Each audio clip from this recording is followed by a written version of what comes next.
Can you tell the difference between an authentic vintage Vero Cuoio stamped Louboutin and a fake? By the end of this episode, your answer will be yes. Today we're analyzing the iconic red bottoms from current styles all the way back to the pre-2007 Vero Cuoio stamp days. You can't use the current signature on the red bottoms to authenticate an older pair. The reality is that the signature and the style have evolved over the years. So we're going to dive deep into that evolution today so that you know what authentic looks like no matter what the era.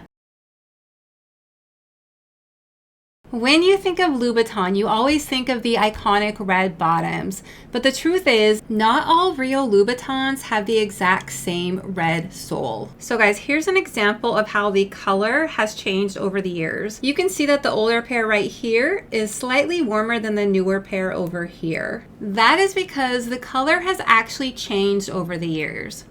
So if you're looking at an older pair of Louboutins and you think the color is just a little bit different than current styles, that's okay. Now, if it's a current style and the color looks off, definitely deal breaker, that's a fake, move on. But if it's an older pair, it's highly possible that the red bottoms are just a slightly different hue than that current Chinese red color that we're all used to seeing. Texture is really important to be able to identify because that has actually been consistent over the years. So if you can identify Louboutin texture on current styles, you can identify it on older vintage Vero Cuoio styles as well. Now you're gonna look, of course, at the red bottoms. So this is what brand new looks like. It should be beautiful, shiny, glossy Chinese red. It's hard to tell right here, but I'm going to show you a close-up. But when you look up close, under the light, the texture, it should look similar to ocean waves. So again, from a distance, it's gonna look like glass, basically. It's like wet red nail polish, which is, you know, how the red bottoms got started to begin with. But when you look at it up close under light, you're gonna see a little bit of texture. And to me, that texture reminds me of ocean waves.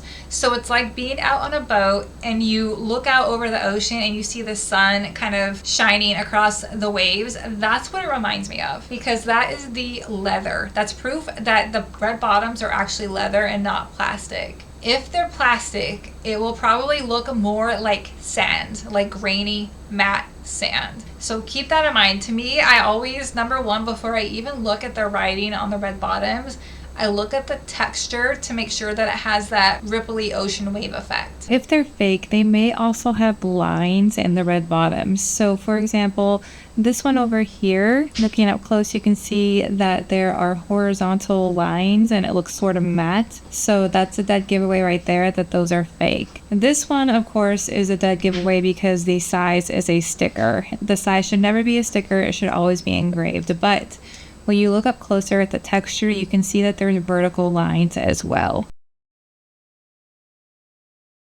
Now I'm going to show you on the screen what the red bottoms will look like with wear. If you wear them around the house, they're going to have kind of little indentations, unless you have carpet. If you have carpet, they may actually still look new. But if you have hard floors, like I have marble tile, then my shoes always have little indentations in the paint. You never see the raw leather underneath it, but you do see indentations, and so it doesn't look perfectly smooth like when they're brand new. Then when I wear them out for a day, you will start to see that red paint chip away and reveal the raw beige leather underneath. Sometimes before it gets to the raw leather, it does look a little bit black, but you should be able to see some sort of small areas of the beige leather. It always concerns me when there's too much black on the shoe and you don't see any of that beige leather. Then when you've been wearing them for weeks, then the whole shoe will look like that raw leather color. If you have a pair of shoes and they look like they've been worn a lot and they're still the original red bottoms, make sure they look like this. Make sure they don't still look red, because that could mean that they're plastic. If you're purchasing a half size, make sure that instead of saying like 37.5, it says 37 and a half, so 1/2. That's very important because There are fakes out there that are half sizes, and a lot of times you'll see them and they will put a 0.5 instead of the 1/2 symbol. Now of note, if you see this little symbol, this is the symbol for a custom made pair of Louboutins. So this symbol is authentic. So you're going to want to verify whether or not the signature on your red bottoms matches one of these. There's actually two styles of signatures that I would say are current. They're both very similar, they're just slightly different. The major difference is in the I and the N. So the I right here, you can see it's got a very pronounced dash instead of a dot. This one is still a dash, but it's not as pronounced, so it almost looks like a dot. Then if you look at the N at that little curvy tail, this tail stays the same width. This tail gets thin at the very end. That's the main differences in both of these signatures. You can also see if you look at the L, they're both pointed. This one is just a little bit thicker here and a little bit thinner down here. And then this one, it goes thick to thin, but it's not as dramatic. Now, other than those differences, the rest of the signature is going to follow the exact same rules that we used to authenticate the signature on the box lids in the first episode. So going from top to bottom, the Christian part of Christian is smaller, tighter, and more deeply engraved. Both L's have that little point at the top. Both of them almost touch back on themselves right here. Both have this little cat eye shape. The tails are slightly different, with this one not getting as thin up here as it does on this side. You can see the tail kind of follows a similar pattern where it gets a little bit more thin in the tail on this one, and then it's less noticeably thin on this one, so it's just less dramatic. But they both still follow the same pattern. It goes thin to thick, thin to thick, thin to thick to thin to thick. The O's are all double O's. So you'll see the big O and then this little O. So it's got a little loop-de-loop. Right here, we have the big O, we have the little O. And again here, big O, little O, big O, little O. The first U looks pretty normal, but on the second U, the left side is going to be higher than the right. And it's the same here. We have same size, but then this one is higher and then lower. And then the T, that cross, is going to go from thin to thick, thin to thick. And then, of course, the N always has a little tail. And the other thing you want to know is that the Made in Italy is 3 separate words. There's always a little bit of a space in between the words. This is important because I feel like a lot of fakes out there will run the Made in Italy together to where it looks like it's one whole word. Now this next tip will really only help if you have a half size, but if you notice the 2 on the half sizes is different. So this 2 is all curved, so it curves down and then goes like this. This one, it has kind of a little shelf right here, so it curves and then it goes straight, and then it goes kind of straight down and then straight out like that. Now, if you happen to have a 37.5, I did note that the half size that has that curve too also has a little bit of a curve in the 7. So it's 37 with a curve. Whereas the signature that has the half size where the 2 has straighter edges, the 7 is perfectly straight, so there's no curve in the 7. Alright guys, so we are finally to the good stuff. I'm sure this is the part that everyone wants to look at, the Vero Cuoio stamps. This is super important because so many fakes try to put that Vero Cuoio stamp to justify as to why the signature doesn't match up. There's actually 3 styles of Vero Cuoio stamps that I'm going to show you, but this style right here is the most different. It does have a tiny little tip right here, but it's not very prominent, so it's not very obvious like with the newer signatures. It does almost touch back here though. Then it goes thin to thick again, and then this kind of stays the same, and then it goes thin to thick and thin. The one thing that is the same, that is universal, is that the Christian part, again, is smaller and tighter and more deeply engraved. The other thing that's the same is the O. The O has that little double O, and then right here, another little double O. The U, although it's not as dramatic, this left side is still taller than the right, even though it's not as dramatic as on the newer styles. And then the N, of course, still has a curvy tail.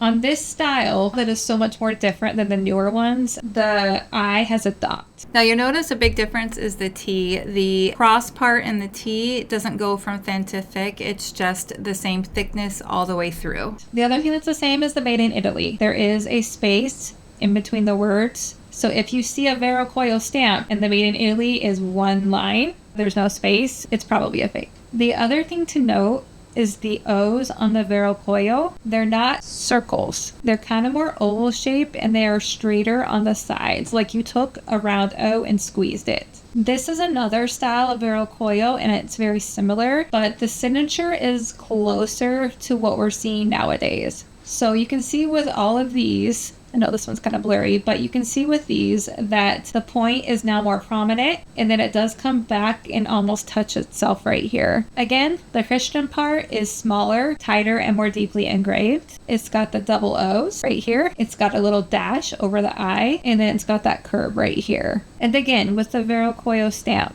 the O is more oval shape. It's not a circle. Here's what I call the double Vero Cuoio stamp. So instead of just having this symbol, it's also got this one and then this one right here. This one, if you notice on all of these stamps, the signature looks really similar to one of the current signatures. So it looks just like the signature where the N does not get thinner up here. I'm going to compare the older styles with the newer styles, starting with the Vero Cuoio stamp that is the most different. The Christian part on all three signatures is smaller and tighter and more deeply engraved. The L almost comes back and touches itself. All of the O's have a double O. The second U is taller on the left side than the right. And then the Made in Italy is 3 separate words. Comparing the most modern looking Vero Cuoio stamp with the two current stamps. You can see looking at these two, they're almost identical. We've got the point up here on all of them. We've got the L nearly coming back and touching itself. We've got the Christian part that is smaller, tighter, and more deeply engraved. We have the double O's. That second U is taller on the left than the right. The T is smaller on this side, then it gets bigger on that cross. And then, of course, the N's have a tail. And this N, you'll notice, looks almost exactly like this one. That's why I say this signature looks almost identical to this one. And again, the Made in Italy is 3 separate words. Here's some fake one. Right off the bat, look at the O's. They're all circles. None of them are oval shaped. This one, the Made in Italy, looks like one word.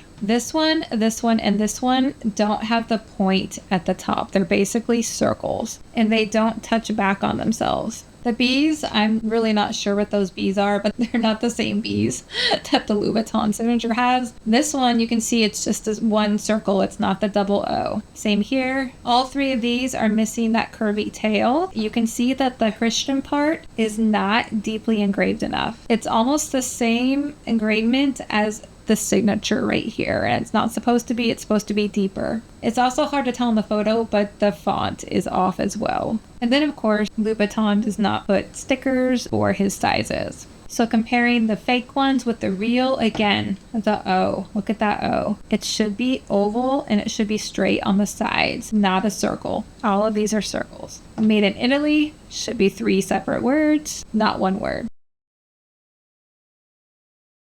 Let's pretend like these are Vero Cuoio stamp Louboutins. What you're going to do to authenticate them is first you're going to want to go to the red bottoms and you're going to be looking at the texture. So you want to make sure that it has that mirror-like finish, and then you're going to want to look up close and see if it has that ripply ocean wave texture. If they've been resold, that definitely sucks because it makes it a little bit more challenging, but you can still look at the red bottoms right here and look for the same thing. So look for that mirror-like finish and that ripply ocean wave texture, because this should still be authentic. Then you want to go to the writing on the red bottoms and see if it matches up with one of the 3 examples in this video. If the writing doesn't match up to one of the examples in this video, that's not a good sign, but it's still possible that they are authentic. I only put examples in this video that I was able to 100% authenticate with my research. So it's possible that there were other authentic signatures. If it doesn't match up to one of the examples in this video, you still want to look at the writing and see how many indicators are there that it is real. So the first thing I would do is go straight to the Vero Cuoio stamp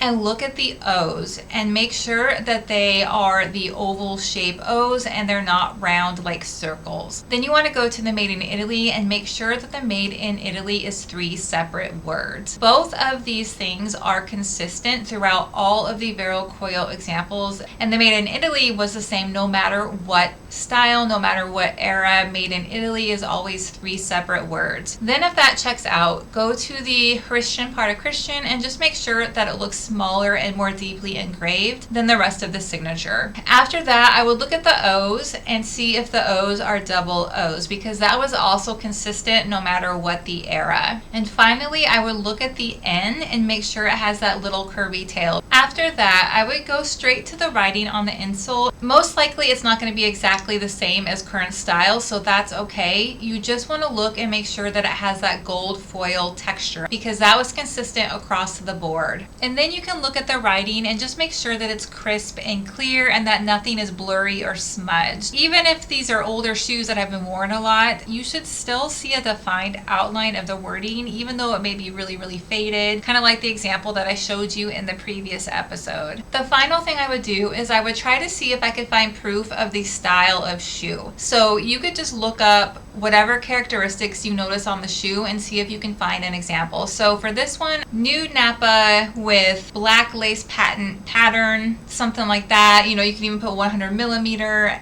Louboutin, and then go through all the images and see if you can find an example. If you find an example that matches up to your shoe, that's fantastic, because not only does it give you the style name, but then it allows you to look at the shoe and compare it to the photos of an authentic pair of Louboutins and just see if everything matches up and nothing looks off. If you can authenticate the texture on the red bottoms and you can authenticate the stamping, meaning that it is the same as one of the stamps in this video, that's a really good sign. I would still look at the insole to make sure it looks like gold foil, but that is a very, very good sign. And then if the stamping is a little different and you still think it may be authentic, you really need to find proof of the existence of that style of shoe before you purchase, just to keep yourself safe. I definitely would not risk it. I would not buy those shoes.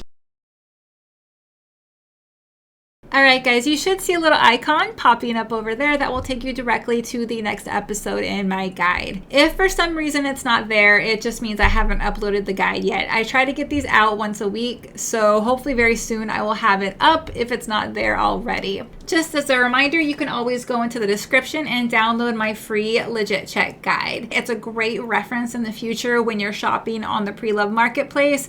If you don't have time to watch the videos again, you can just reference this document right here. The last thing you can do is that if you've gone through the video and you're still stuck on a pair of shoes and you're not sure if they're authentic, go ahead and head on over to Reddit. I started a Louboutin Legit Check community. It's full of hundreds of wonderful, wonderful people just like myself who are Louboutin fans through and through and who love helping others out. So I hope this helped. See you in the next episode, and I hope you have a great day. Bye!